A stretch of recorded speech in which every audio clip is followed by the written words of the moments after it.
like I said before, we have to talk about not who killed WCW, but who's killing AEW. Before we talk about Dynamite, before we talk about ratings, this happened after all that. This happened last night as we are recording, 15 hours ago as we are recording, around 1 a.m. Tony Khan took to Twitter. that never, just right there, that preamble, it's going to go south from here. I book wrestling for the sickos because that's what I am. And that's who I care about. Hashtag Dynamite, Rampage, Collision, and Forbidden Door. Then he posted an image of an upcoming match. I'm not familiar with this female luchador. Zeusis? Or what? Zeuxis? I think it's Zeusis. Wait, no, what are you? My God, man, are you screaming for help? What is going? Z-E-U-X-I-S.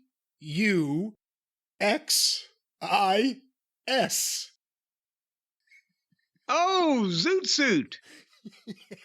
Old Zoot Suit. She's over in the southern provinces of Mexico. If Zoot Suits wins the TBS championship from Mercedes Moné on Wednesday night in Des Moines, that lucha hotbed, then donkeys will fly. She will take the title to CMLL, and then Stephanie Vacour versus Mercedes Vernado. That's Mercedes Moné. Forbidden Door will be for the NJPW Strong Championship only.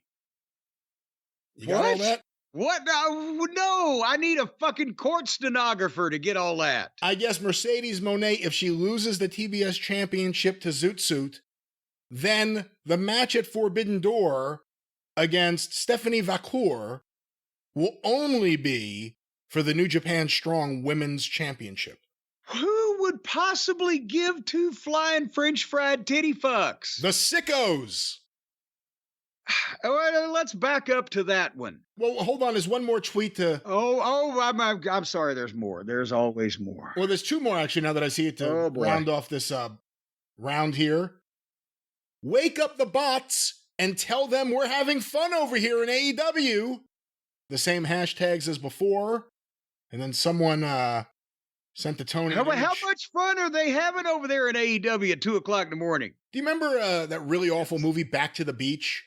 Where Annette Funicello and Frankie Avalon went back to the beach in the 80s. God, yes, but they were in their 40s and it didn't work. Well, they get into a fight and they're all on the beach with their family. It's a ridiculous movie. Fishbone all of a sudden shows up and does a ska song with Annette Funicello. But anyway, they're all on the beach and Annette Funicello and all the girls are kind of having a good time. And Frankie Avalon and the boys are trying to convince them. They're like, we're having fun, fun, fun. Because people who are having fun usually yell out the word fun. Fun! I think that's what this is from Tony. We're having fun over here in AEW. Well, then he retweeted a person who sent him an image of Darth Vader. Wrestling is a high-stakes, cutthroat business. And then he plugged a couple of his other shows. Wait a minute. Who's trying to cut his throat? Who is actively, besides Tony, through self-inflicted wounds, who is actively trying to cut his throat? His dad's accountant. Well, besides him. Touche. But, I mean, at this point, the WWE's so far out ahead. Have we heard that they are actively trying to sabotage the AEW in some kind of way anymore since they've seen what the fuck's going on? We will get back to the Sickos in a moment. On this topic, it's kind of timely. There's an accusation right now that WWE leaked to Forbes the Fast Nationals last week and said that Collision only did like 133,000 viewers. So the real ratings didn't come out for a few days. So that was circulating online, even though someone like me and most thoughtful people out there saw that and said, that's ridiculous. I know they're doing bad numbers, but that's just off the charts bad. And it was fake. The rumor is that WWE has been circulating false information to damage AEW. And also, there's an accusation kind of back and forth, really, about bots. About bots being used by WWE to say nasty things about AEW, and then someone just posted something in the Cult of Cornette. Aren't there bots to say something bad about everybody? I know we've got a lot of bots. This lady named fucking Betty Bunch of Numbers is just all over my ass. Well, I think the difference is Tony's bots say good things about AEW.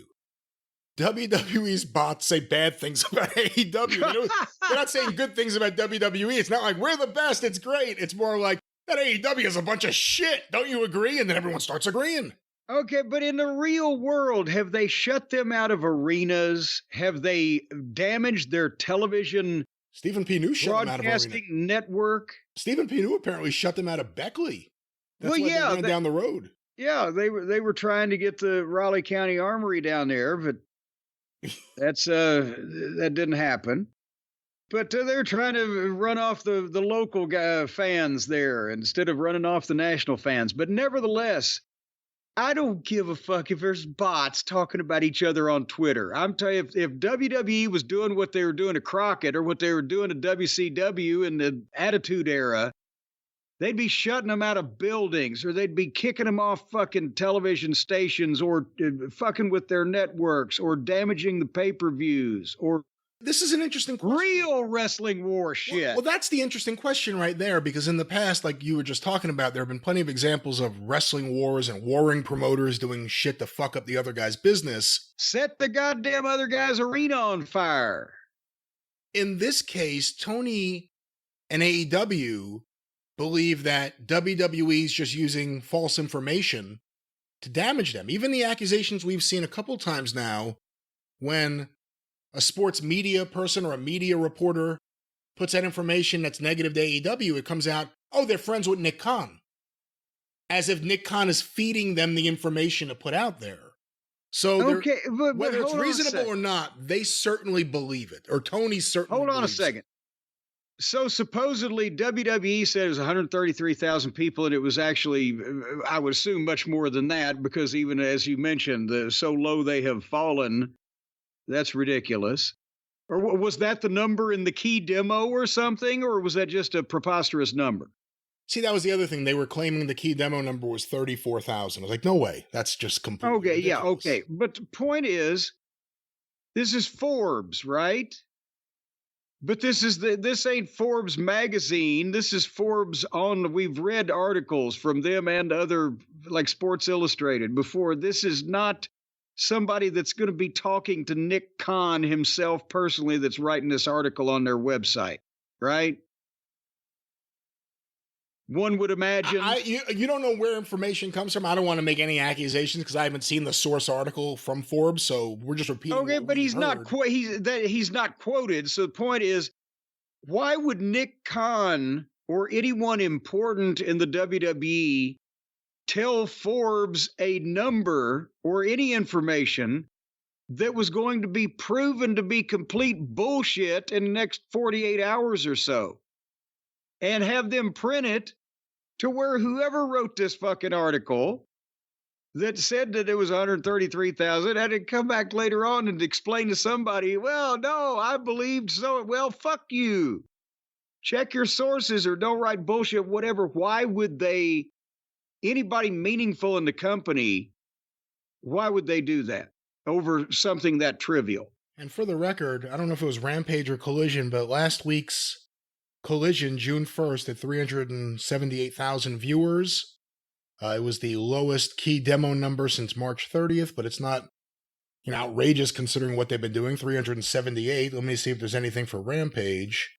And another thing I'm saying is, 255 for Rampage. Okay, well, bless their little pea-picking hearts. Preempted airing. Did this goddamn journalist that would, put fucking Mike Wallace and Dan Rather to shame that wrote this article, did he talk to somebody in the office as an unnamed source or whatever? And they just threw out something up. Yeah, they're doing 120 fucking something thousand people on Saturday nights or whatever, and he ran with it. They're just bullshitting. I'm saying that for something this trivial, there's no upside to bury yourself as a source to Forbes if you want to be a source to Forbes to begin with. And it's not like it wasn't something they were going to be able to disprove when they actually got the public announcement of the goddamn ratings. So what is the meaning of this? Or did this reporter just misunderstand what the fuck was going on and fuck up, or who knows what the fuck Well, happened? again, you say reporter and I said Forbes. That's what I heard. I haven't actually seen what caused it. I heard people, because we saw comments in the YouTube videos like, when are they going to talk about 133,000 viewers? And I'm like, never, because that didn't happen. But it was reported, it got out there somehow. But again, it was that. There's the dueling bots. And then we have, I'm doing this for the sickos. I'm one of them. They're who I care about. What's this all about? Is it has someone told him a story, or has he come up with it himself, that he has romanticized the passion that he and the talent and the really true wrestling fans, you almost need some goddamn patriotic music behind this, the passion and love and emotion that they all feel for the business? It's a sickness. We're the sickos. Is he again placing himself as the benefactor of a large group of sickos who love the same thing, and he's able to bring it to them because he has $750 million? Is that kind of a mental thing going on there, Brian? I'm just an amateur small town bird psychiatrist. Yeah, what defines a sicko, I guess, is the question. Is any AEW fan a sicko, or is it like the people who stay up to the middle of the night to see something with no fans from Japan on a streaming service? I mean, what's a sicko? I don't know. It's the community that he listens to, that some of them are in the ring and some of them are out of the ring in the seats. Some of them are wearing the athletic supporters, and some of them are swinging from them. But it's a small but vocal group of people that insist that this kind of indie-minded outlaw wrestling and their mentality is somehow the way to go, Pinocchio, and they're going to stick to it until Shad is down to his last dollar. Go ahead, I'm sorry. First of all, I just don't know if he understands how bad he looks, and he looks worse and worse on Twitter. I know that there is an audience that gets a kick out of him behaving like a buffoon, but it's a diminishing audience, and hopefully he sees that too, and it doesn't help the company acting like a child. You're like 40, aren't you? I mean, come on, act your age. Secondly, and let me just interject. He's the guy that if it's a major network television deal or a major sponsorship, that he would be in the conversation. And he's acting like this on Twitter when he's going to be meeting with people who don't act like this on Twitter. Go ahead, number 2. I book wrestling for the sicko. That right there. I book wrestling. This is my goal with booking wrestling. This is what I do. He's a horrible booker. He can't book. And he has a lot of people who know him, who believe that and are afraid to say it out loud. He's a horrible booker. He cannot book American wrestling television. No, but he books for people just like him. And that's the problem, whereas he takes all the compliments and the praise and none of the condemnation and the blame. And he thinks that there's a lot, and because his EVPs feed that notion with their indie mindset, that there's enough people out there that will love this kind of stuff, that there ain't a lot of people out there going to love this kind of stuff that ain't already there. And they're dwindling. This thing's never going to go away because Tony has unlimited funds for it. So we probably will never get a Who Killed AEW. But we'll probably get a Tony's Folly. We'll probably get just people talking about what a complete shit show this has been since the beginning, and it gets worse and worse. Just look at the state of Tony. It gets worse and worse. The TV show gets worse and worse. The highs are lower and lower. It just is a sad thing. I don't know if all of Tony's highs are lower. It's a crazy thing to see all of this and know that nothing is going to change. This was all bought and built for him. To do this, not to set up a successful business, not to truly compete with WWE, just for Tony to have his plaything and hopefully make a few bucks at it. But if he doesn't, who gives a shit? It's a write-off. And that's the state we're in right now. You have a guy running a wrestling company who doesn't have to pay attention to the bottom line in any way. And because of that, as one of the many reasons, he produces a show that a smaller and smaller audience likes, with smaller and smaller amounts of actual stars on it. And most of these people, the fans go silent during their matches. And it's not going to get better. It's going to keep getting worse.